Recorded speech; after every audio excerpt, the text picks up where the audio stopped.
Obrigado, Hillary e Débora, por nos encher o coração de esperança e saber que em breve podemos sim viver em outro lugar com uma vida bem melhor em nome de Jesus, amém?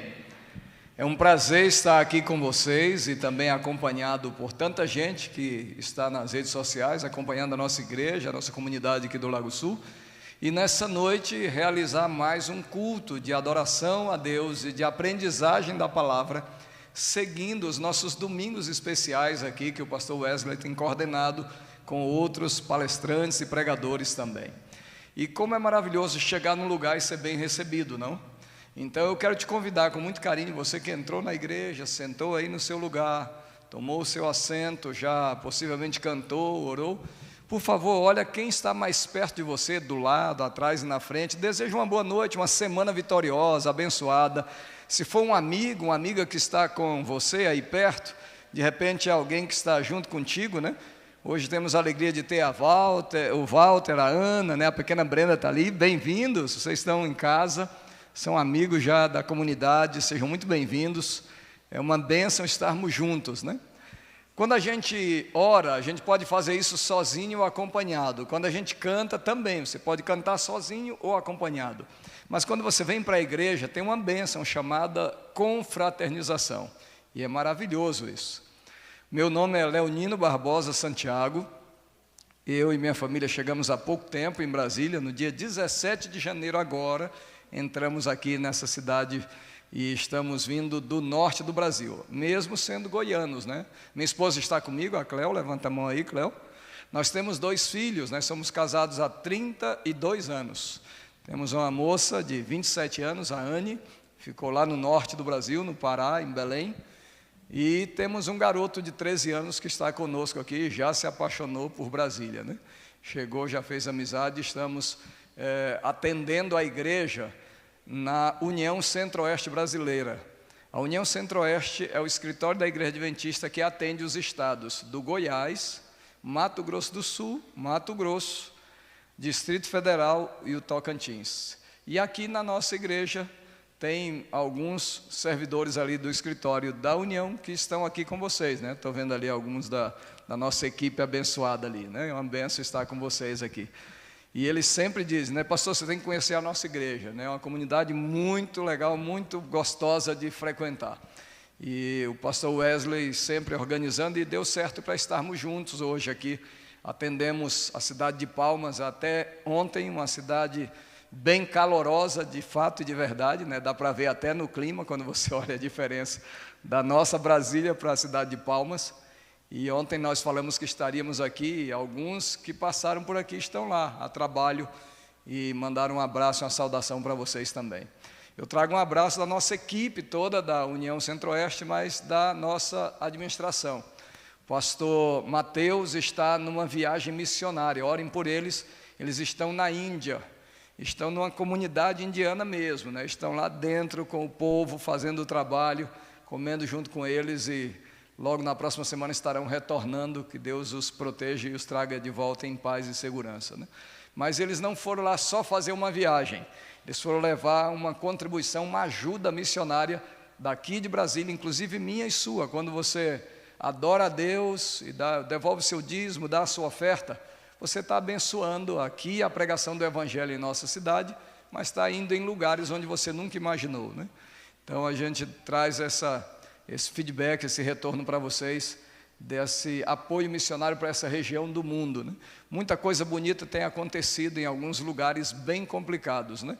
O último deles foi agora, nas Filipinas, alguns de vocês devem ter acompanhado, né? O governo filipino sempre trabalhando, batalhando para resolver uma situação com grupos guerrilheiros ali internos. Já tentaram a diplomacia, já tentaram resolução através da força policial, e a situação era bem complexa. E os jovens missionários que aqui no Brasil, aqui em Brasília a gente chama de Missão Caleb, pediu autorização para a igreja e para o governo para entrar na floresta e ter contato com eles. O governo disse, é por conta e risco de vocês.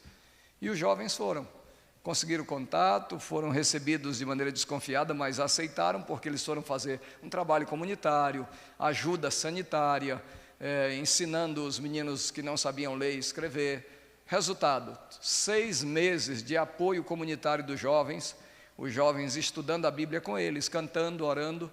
No final, aquela comunidade teve contato com outros grupos guerrilheiros isolados que pediram o mesmo apoio, o mesmo suporte, a mesma orientação. E o governo ficou impactado, porque quase 1.000 guerrilheiros entregaram as armas e pediram anistia. Foi um impacto para a nação. Mas aí o governo ficou desconfiado. Mandou o serviço de inteligência do exército filipino ir na igreja. Vá lá, investiga, vão lá e percebam se realmente essa igreja não tem outras intenções. E a equipe entrou como investigador, mas visitando a igreja num culto, a comunidade é aberta, eles entraram, pediram estudos bíblicos, começaram a investigar a estrutura da igreja, a missão da igreja, a filosofia da pregação do evangelho, a teologia que a igreja prega. Resultado, irmãos, agora, no ano passado, o general do exército filipino, que é responsável pelo serviço de inteligência e investigação, aceitou Jesus Cristo, tomou a decisão, ele e a esposa foram batizados, né? E ele deu o retorno para o governo dizendo: olha, essa igreja é tão maravilhosa que eu vou fazer parte dessa comunidade. Então eu quero agradecer a Deus porque eu e você estamos aqui. E hoje à noite nós queremos abrir a Bíblia e trazer a mensagem que encerra essa sequência do livro O Grande Conflito, né? Cada domingo aqui estudamos um tema deste livro, né? E hoje é o último capítulo, é o último tema. E o último é aquele recadinho que você não quer. Quando o pai fala com o filho, com a filha, quando a mãe dá um recado para o filho. Eu saí de casa muito cedo, 16 anos de idade, eu já saí de casa como alguns de vocês, para estudar, trabalhar, naquele tempo fazia isso. E a minha mãe disse: filho, vá, cuidado, olha, faça isso. E deu uma série de conselhos, no final disse: tenha cuidado. O tempo passou, eu entrei na faculdade, e ela sempre terminava a ligação dizendo: tenha cuidado, meu filho. Eu casei. Veio a filha, né? E a gente nas férias ia visitar. Quando entrava no carro para viajar, ela dava o seu recado, o beijo, despedida, dizia: meu filho, tenha cuidado, né? E eu lembro que a minha mãe sempre terminava qualquer conversa dela comigo com essa frase: qual é o último recado de Deus para nós aqui no planeta Terra?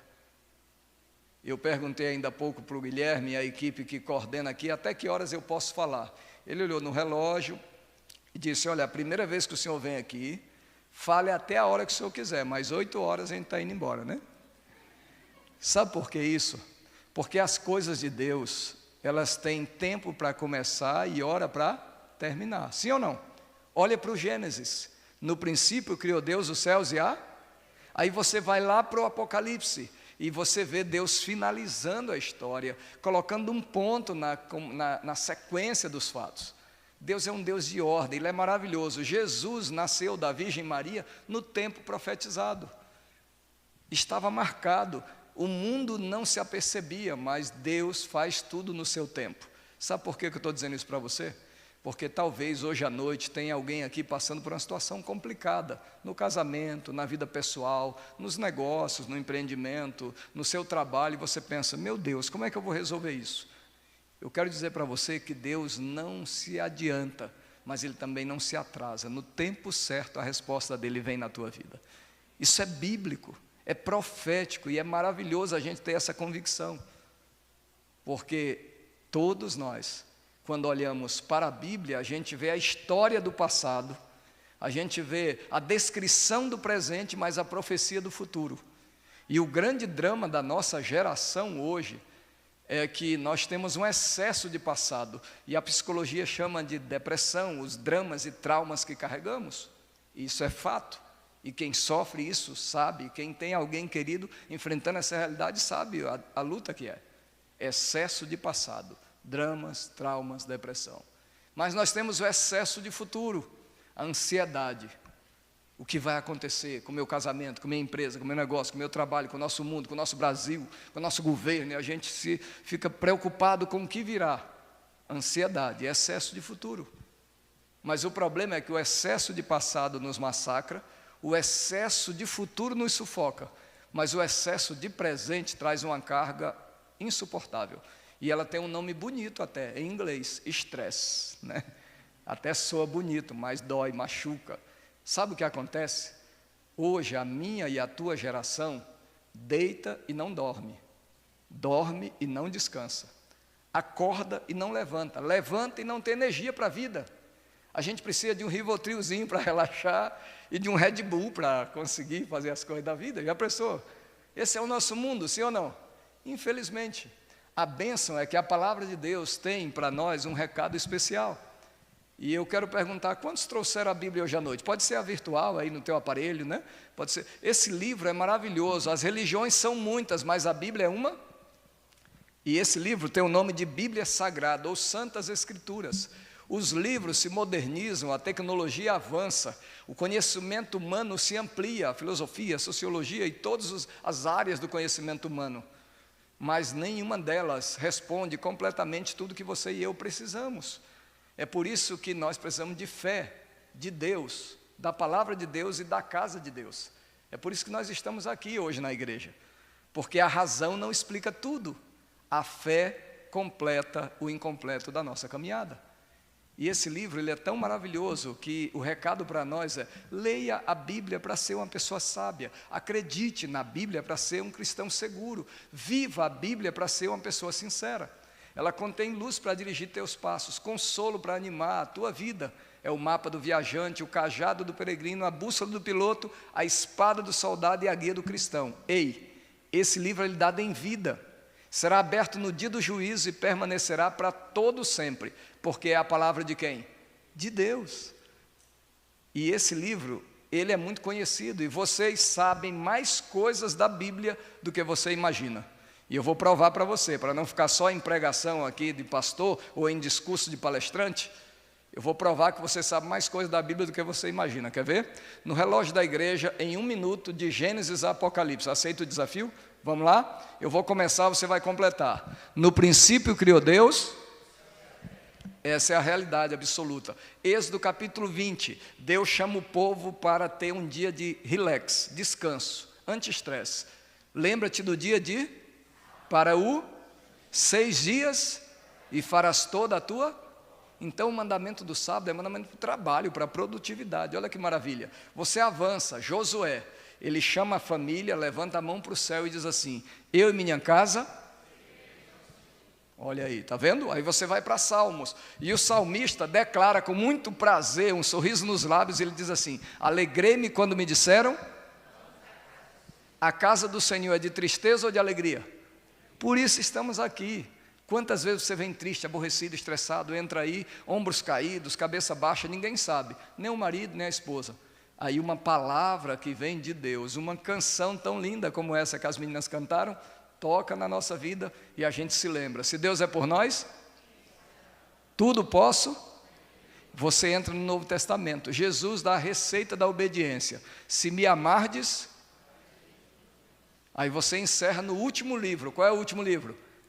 Apocalipse. O que significa a palavra Apocalipse? Revelação. Vocês estão treinados, né? Parece que ensaiaram, né? E quem escreveu Apocalipse? João. Você lembra que João foi o único apóstolo que teve o privilégio de ter vida longa, alcançou a fase idosa da vida? Os outros tiveram mortes trágicas. Crucificado de cabeça para baixo, Pedro. Outros foram serrados no meio, degolados, queimados, jogados na fogueira. São João teria uma morte diferente.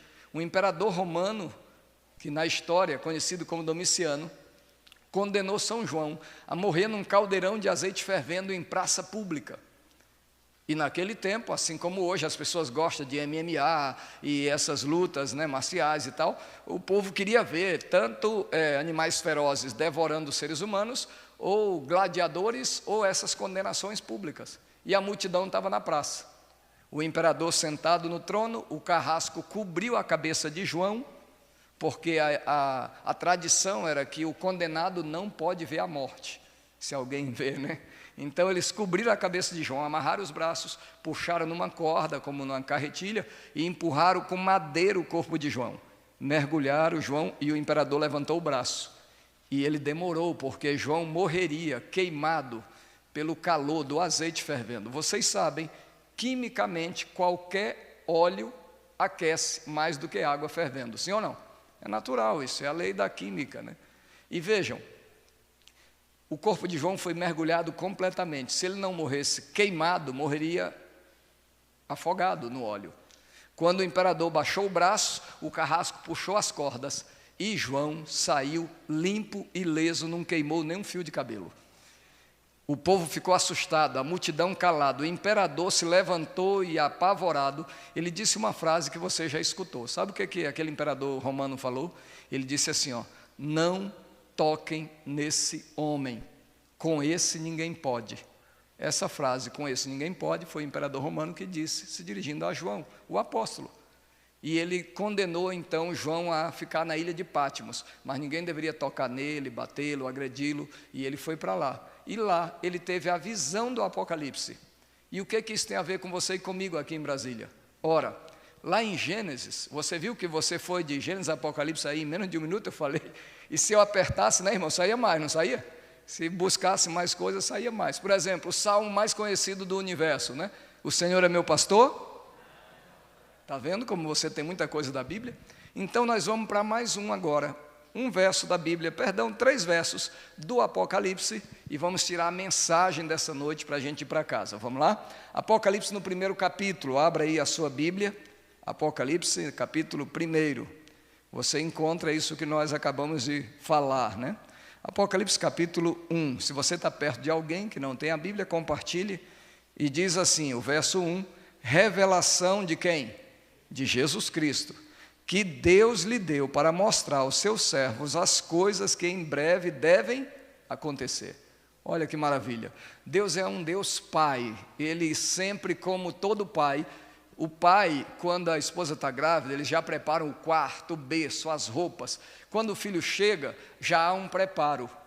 Você já prestou atenção que Deus faz a mesma coisa? Assim como o pai, quando está andando com o filho e percebe que ele vai escorregar, está segurando na mão, o pai já prepara para aliviar a queda, para o processo ser o menos doloroso possível. Eu sei que eu e vocês enfrentamos lutas, dores, quedas, mas Deus é Pai e Ele sempre está nos avisando antes do que vai acontecer. Por isso Ele enviou a Bíblia, a profecia. Qual é a beleza disso? Gênesis capítulo 1 e o capítulo 2 mostra o Éden criado sem pecado. Apocalipse 21 e 22 mostra o Éden restaurado também sem pecado. Qual é o problema? Eu e você. Nós estamos aqui entre a criação perfeita e a redenção completa. Mas nós não estamos mais no Éden e nem estamos ainda lá no Éden restaurado. Nós estamos hoje aqui. Que dia é hoje do mês? Quem lembra? Quem é bom aí que está chegando o dia do salário? Que dia é hoje? 28, olha que beleza, né? De que mês? De maio. De que ano? 2023. Gente, o que você acabou de falar é uma prova extra-bíblica de que Jesus é a maior revelação do universo. Fora da Bíblia, a história foi dividida por aquele menino que nasceu em Belém, que cresceu em Nazaré, que morreu na cruz em Jerusalém. Aquele menino era e é o Filho do Deus vivo. Ele é a maior revelação do Apocalipse. O Apocalipse fala da besta fera, fala do dragão, fala do falso profeta, sim ou não? Mas a maior revelação do Apocalipse, da Bíblia, do universo, quem é? Jesus Cristo. A maior revelação dessa igreja, esse prédio, as doutrinas, as músicas, tudo o que fazemos aqui é para a glória, é para o louvor, é para expressar, é para apresentar a pessoa maravilhosa de quem? De Jesus Cristo. E eu vou dizer mais. As dores que você enfrenta, as lutas que você tem, não são dificuldades, são oportunidades de você lembrar que nesse mundo, Jesus disse, no mundo tereis aflições, mas tende bom ânimo, eu venci o mundo. Esse mundo é assim. É para me conformar, cruzar os braços? Não, não é isso que Jesus quer para a tua vida. O que Ele está dizendo para você é que tudo aqui é passageiro. O Pai foi rejeitado no jardim do Éden. Se Deus é por nós, completem. Deus o Pai. Quando o anjo avisou Maria que ela daria luz a um menino, o anjo disse para ela, o menino vai ter o nome de Emanuel. Significa o quê? Deus conosco. Vejam o plano do céu. Deus o Pai é Deus por nós. Emanuel, o Filho, é Deus conosco. Jesus viveu, morreu na cruz, ressuscitou e foi para o céu. E ele disse: eu vou enviar o Consolador. Quem é o Consolador? O Espírito Santo. E aí você vê outra maravilha que completa a divindade na vida do ser humano. Se Deus é por nós, quem será contra nós? Deus o Pai. O Filho Emanuel é Deus conosco. E o Espírito Santo, Paulo disse assim: quando ele vier, ele vai habitar em vós. Deus o Pai é Deus por nós, Deus o Filho é Deus conosco, Deus o Espírito Santo é Deus em nós. Essa é a divindade, amém por isso. Você e eu, seres humanos, falhos, pecadores, mas Deus coloca essa centelha da eternidade na nossa mente e no nosso coração. Aquilo que você tem na mente, você entende, disciplina, 2 mais 2, 4, ponto final. Aquilo que você tem no coração, você ama. Qual o nome da pessoa que você ama? Da esposa, do pai, da mãe, de alguém querido. Você sabe o nome, o sobrenome, as preferências, sim ou não? Porque não é só informação. Então a palavra de Deus, ela faz sentido na nossa vida quando a gente entende, mas quando a gente ama. E quando nós olhamos aqui, eu quero aprender 3 coisas com vocês hoje à noite, para terminar essa mensagem. Lembra que o texto ele pode ser lido, leia o texto, explica o texto e aplica o texto. Então nós lemos o texto, vamos explicar então, né? A maior revelação do universo, da Bíblia e do Apocalipse, quem é? Jesus Cristo. Aí você vai agora para a maior obra de Jesus. Qual é a sua maior tarefa? Obrigado, Guilherme. Sabe, meus queridos amigos e irmãos, Ele criou o mundo, Ele mantém essa história universal, e Ele é para nós a maior revelação, e isso diz para você uma coisa: homens vêm e vão, poderes se levantam e caem, de vez em quando eu e você nos desesperamos com a situação financeira, social, política, mas escute uma coisa: nada e ninguém tira da mão do Eterno o controle do universo, do nosso planeta, da nossa nação, da sua família, da sua vida, e nós não podemos duvidar disso. Você quer um exemplo, uma prova? Quantos fecharam os olhos ontem à noite e não abriram hoje de manhã? Quantos acordaram hoje cedo e não estão mais respirando agora? Você e eu estamos aqui porque Deus tem um propósito na nossa vida. Nós não explicamos todas as coisas, nós não entendemos tudo, e se entendêssemos não precisava de fé. É por isso que precisamos crer. A maior revelação do universo é Jesus. Qual é a maior obra de Jesus? Olha aí o capítulo 1, verso 5, vamos lá? Apocalipse capítulo 1, verso 5 diz assim, olha, diz aí, você está acompanhando, é bem simples: da parte de Jesus Cristo, a fiel testemunha, o primogênito dos mortos e o soberano dos reis da... Agora aí está a maior obra. Olha a próxima frase, me ajudem. Aquele que nos ama e pelo seu sangue faz o quê? Nos libertou dos nossos... A maior obra do Senhor Jesus, do Filho de Deus, do Rei dos Reis, a maior obra dele, a maior tarefa, sua maior missão é nos libertar dos nossos pecados. A pergunta é: eu estou ajudando ou atrapalhando Jesus na tarefa dele? Boa reflexão para nós. A maior obra de Jesus é me libertar dos meus pecados. Ele morreu na cruz para pagar o preço dos meus pecados. E vocês já devem ter lido na internet a história do desenhista de Walt Disney, que foi convidado para desenhar aquela série de desenhos bíblicos que fez sucesso no mundo inteiro. E ele foi ler a Bíblia, mas ele pediu então que mandassem ele para Israel, para a Palestina. Ele queria ver a face das pessoas, o lugar que Jesus nasceu, viveu, morreu, foi crucificado. E ele foi para lá, e ele começou a estudar a cultura, a aparência física das pessoas, e vendo todos os detalhes. E ele gostou tanto de ouvir a história de Jesus, os detalhes, a mensagem, mas ele ficou impactado com o momento da morte de Jesus. E à noite ele teve um sonho, e ele não sabia se era um sonho, se era um pesadelo muito forte, ou se ele estava acordado. O certo é que ele via a multidão gritando, Jesus sendo chicoteado, e o carrasco não parava, e ele percebeu que ele estava no meio, e ele foi abrindo caminho, afastando as pessoas, pulou ali onde estava, e pulou no pescoço do soldado com o chicote, e quando o soldado virou o rosto para olhar para ele acordou, porque ele ficou apavorado, porque o rosto do soldado era o rosto dele.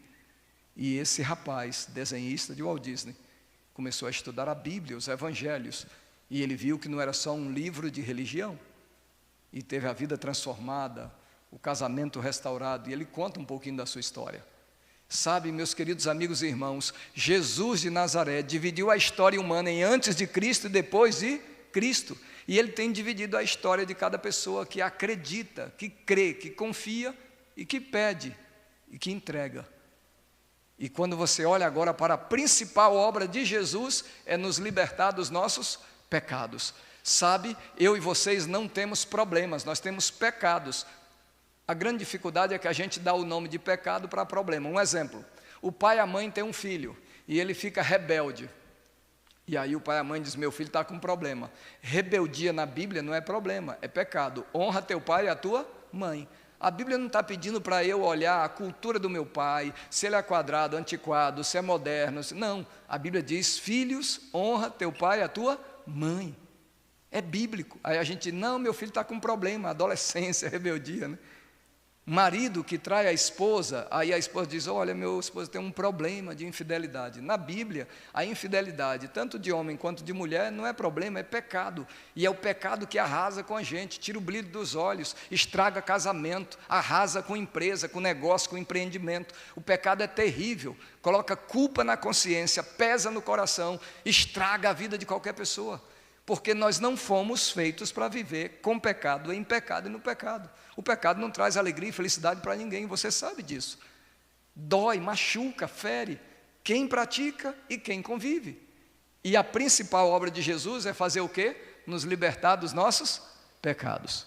E você conhece, a promessa bíblica é, se confessarmos os nossos pecados, Ele é fiel e justo para nos perdoar de todos os, e de purificar de toda injustiça.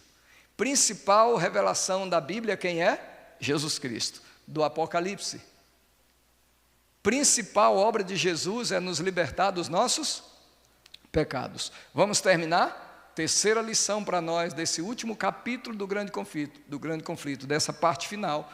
Se a principal revelação é Jesus, se a sua principal obra é nos libertar dos nossos pecados, qual é a principal doutrina, o principal objetivo da profecia? Olha aí o verso 7, e nós encerramos agora. Vamos lá? O verso 7 diz assim, ó, eis que vem com as, e todo olho o verá.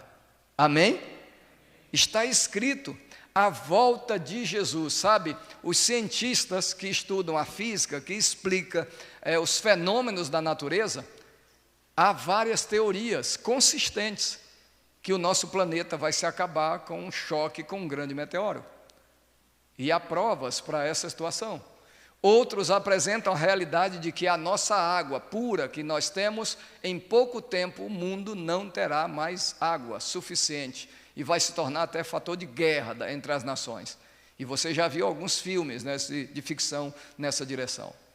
Mas se o homem resolver o problema da água, dizem os especialistas que o oxigênio está cada dia mais doentio no nosso planeta. E a prova foi a pandemia que passamos. Um vírus que você e eu nunca enxergamos a olho nu, arrasou com o nosso planeta. Tirou gente muito querida da nossa vida. No começo era notícia nos jornais, na internet. Era coisa do Oriente Médio, da China. Chegou no Brasil, chegou em Brasília. Chegou nas nossas casas, sim ou não? E olha o que passamos. Será que nós aprendemos a lição? Sabe, meus queridos amigos e irmãos, os cientistas naturais que estudam física, os fenômenos, eles falam dessas situações. Não vai ter água pura, não vai ter ar puro, não vai ter essa condição de vida. Mas há o outro lado da situação.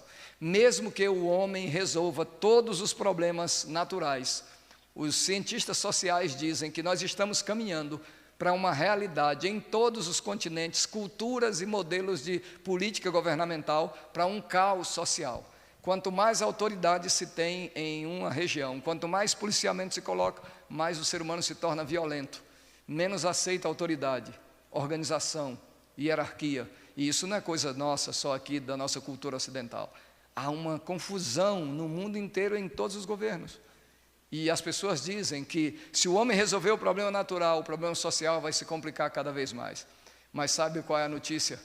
A notícia é que o Apocalipse não diz que isso vai acontecer, porque a Bíblia declara Eis que ele vem com as nuvens, e todo olho o mundo não vai acabar com um choque com meteoro, com terceira guerra mundial, nuclear, ou com problemas sociais sem solução. Na verdade, é o próprio Deus que criou, que mantém, que vai dizer, está consumado. É Ele que diz o fim desde o começo. E se você está aqui hoje à noite, preocupado amanhã, segunda-feira, ou com algum problema no seu futuro, escute, em nome de Jesus, não tema o futuro, Deus já está lá te esperando. Ele é o dono do passado, do presente e do futuro.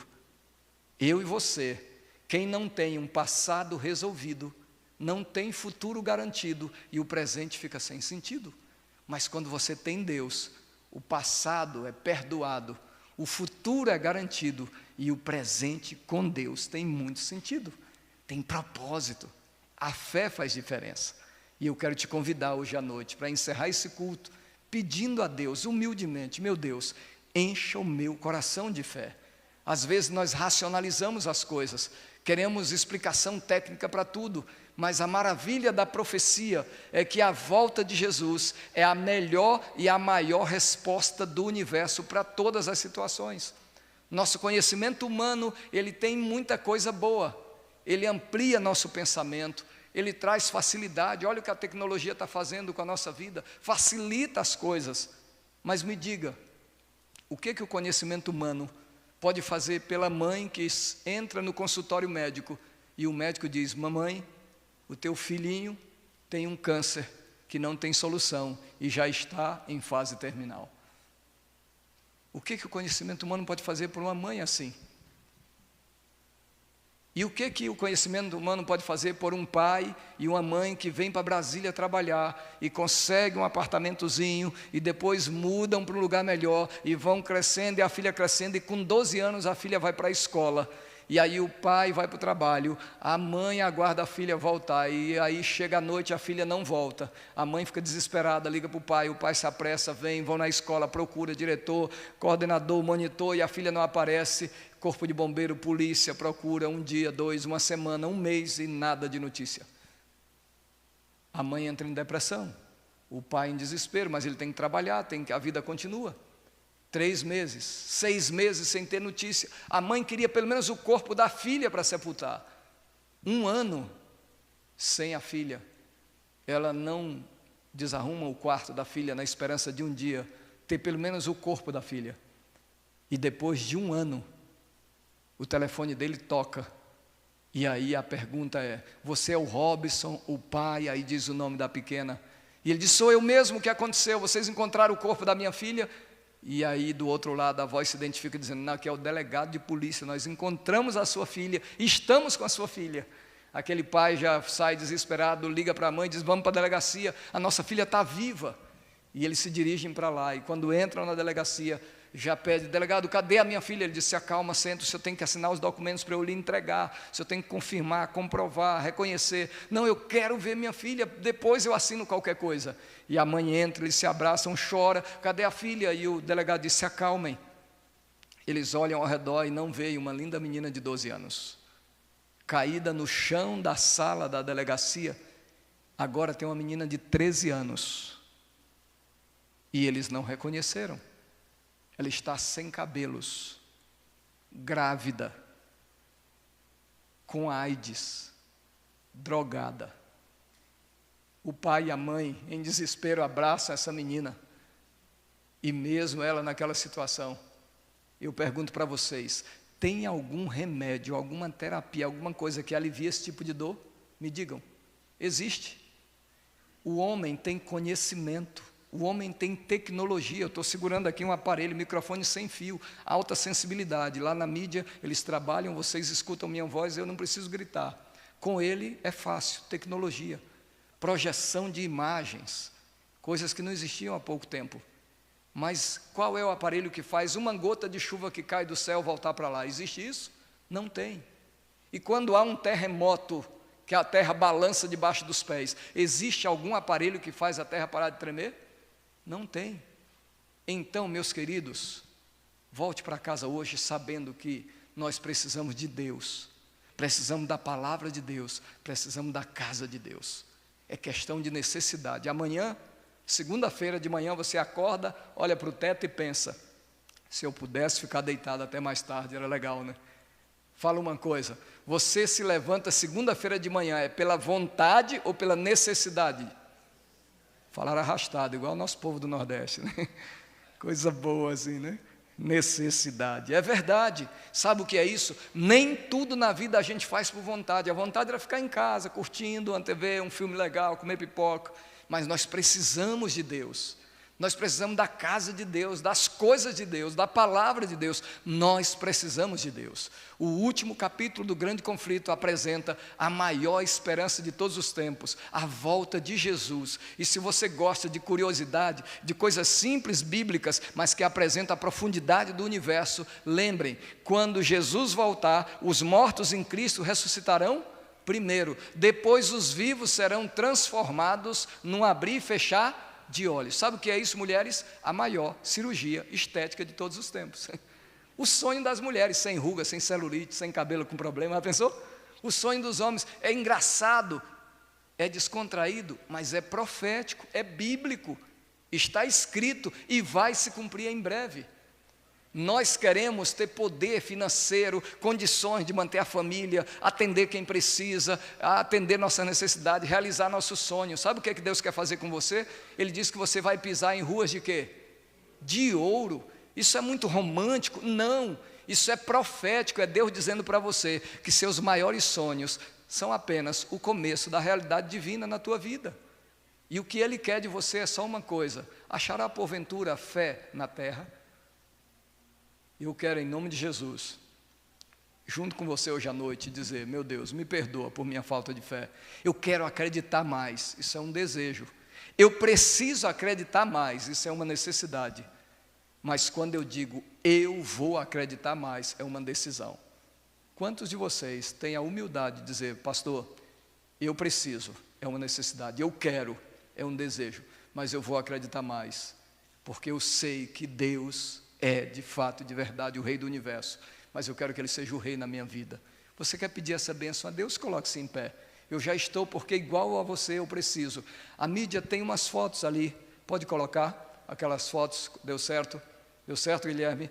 Em pé, olhe para essa imagem, vocês viram essa história, ela apareceu há pouco tempo. Esse garotinho tem câncer, estava na fase terminal, a mãe desesperada, ligou para o corpo de bombeiros. E o comandante não entendia, uma mãe chorando, disse: desce aqui, o nosso comando é do lado do hospital.